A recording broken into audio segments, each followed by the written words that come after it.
Hey guys, and welcome to the channel. My name is Jagras, and today I want to give you 5 new features that are coming with the Gwent Open Beta.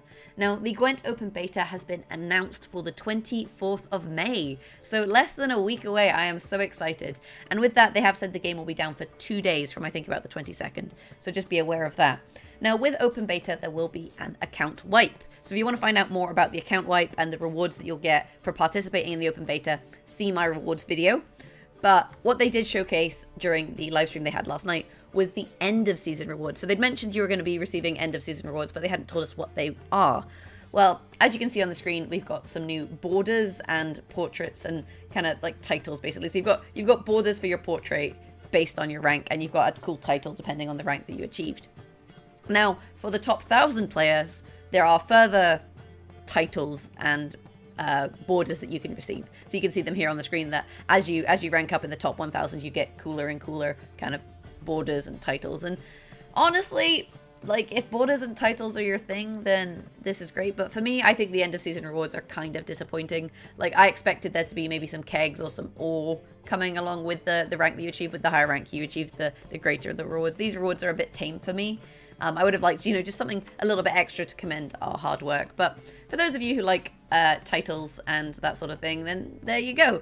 Speaking of which, if you are like the kind of person who likes titles and avatars and borders and whatnot, if you participate in the open beta, as well as premium Geralts that I did mention in my wipe video, you'll be getting the Pioneer title along with an avatar from Witcher 1 of Geralt. And they've actually added this whole new trinkets tab, you'll notice, where you can get different avatars. And I think they come with different voice lines for your taunts and whatnot. So if you're into that kind of cosmetic side of things, these are being added. But this isn't actually one of my cool new 5 features. We do have 5 other cool features that are coming. And I'm going to kick this off with the changes to the kind of early game and the beginner experience. And that is these challenges that they've added. So now, instead of having to find new leaders in kegs, what you do is you do these challenges. And if you complete the 3 challenges, you unlock a leader for that faction. So there's different factions and there's different challenges around those factions, and this allows you to basically unlock the leaders through playing and learning rather than trying to find them in packs or grinding them out. And I think this is a great feature. I think having the leaders easily accessible is really, really good. They've said that there's about 5 hours of content in these challenges, so a decent amount of content also for people who don't necessarily want to jump into versus games straight away. They'd rather kind of play against the AI. That's what they have. And if you guys want to see me do the challenges, I'm happy to record those for you and put them up on this channel. Let me know in the comments below if you're interested in seeing me play through the challenges and unlock my leaders. The other thing that they mentioned when it comes to new features, which I'm going to tie into this point, is the starter decks have been reworked, and this is a big change for me. You now get 4 gold cards and 6 silver cards in your starter deck. So gone are the days when you only had frickin' Gerald, and then you go up against opponents who have like 4 golds. That's not the case anymore. And I'm really proud of CDPR for this one, because they identified that it was a problem, that people were starting with 1 gold and they were clearly playing inferior decks simply because they didn't have the 4 golds and 6 silvers you need to put into a deck. So the starter decks have been changed, so they'll now include 4 golds and 6 silvers. Which golds and silvers, I have no idea, but that is one of the newer features for beginners. Now, the second new feature I want to talk to you guys about is leader changes. So leaders are now playable units, which is really cool. So instead of, just playing a leader and something passive kind of happens, like you don't play a unit on the board other than like Eredin or the Clan and Crate, leaders are now playable. So you drop down a unit and then they have a certain number of points assigned to them, and as a result this has kind of tweaked the leader faction abilities. Now, in terms of card changes, I'll have a whole new video going over all the card changes once we have like official announcements of all of them, along with the new cards, and I'll go through the leaders then. But I just wanted to tell you guys that new leaders are coming. Gilles is no more, or Gales, or whatever his name is. They now have a new monster leader, the Unseen Elder. You might have spotted that in the challenges section. So we've got a new leader instead of Gilles, and they've kind of reworked the way that leaders work, which I think is actually a really good choice. I think having leaders playable, it makes them feel kind of more impactful as leaders, like dropping down your Eredin or your Ithne or whatever, or playing Francesca. It kind of feels a bit more powerful now that they are units. Now, to tie in with the leaders changes, we have our third big change, and that is that faction abilities have been removed. So you no longer have faction abilities, basically. So no more monsters keeping units at the end of the turn, no more Skellige gaining points each round, none of that, it's all gone. And some of these like faction abilities have been worked into the cards. So, for example, there'll be now some monsters which have the resilient trait to make up for the fact that they're no longer keeping the unit that carries over. Skellige, they have this new trait, they call it Veteran, where each round your units gain 1 base strength if they have that trait on the card, but the faction abilities themselves have been removed.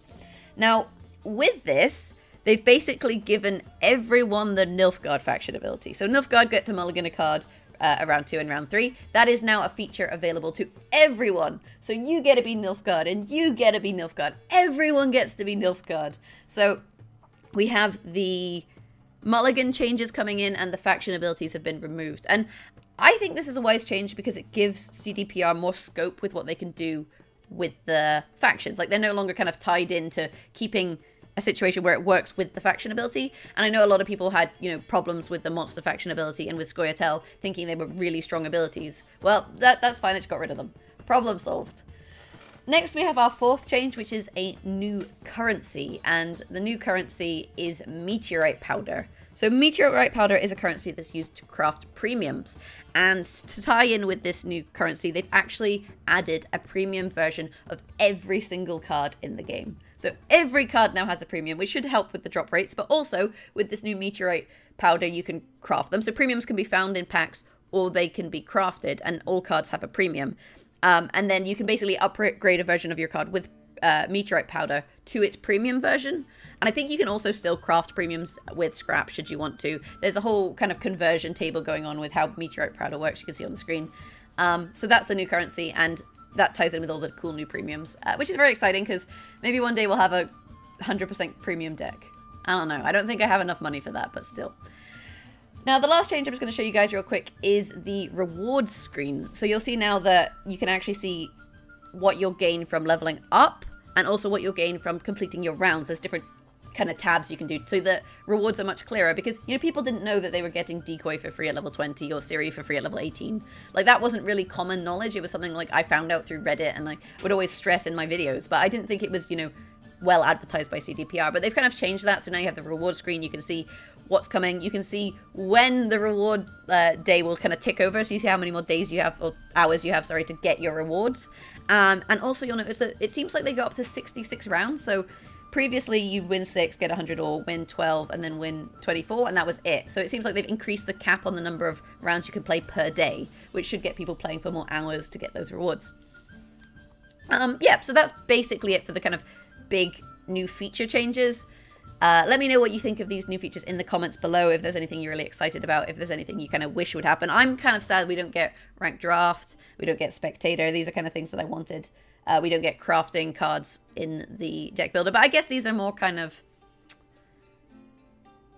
not playability, like quality of life changes rather than necessarily core changes, other than like draft mode and stuff. But yeah, let me know what you thought in the comments below. I definitely will have a video going through the new cards and the card changes along with the weather changes. Weather changes are quite big and I'm really excited about that, but I want that to be its kind of own video once we have, you know, more solid information and once CDPR have given patch notes. So that'll hopefully show up next week. I'll have a link to the live stream in the description below if you want to watch it in its entirety. Beyond that, thanks for watching, have a fantastic day, and I'll catch you guys in the next video. Bye!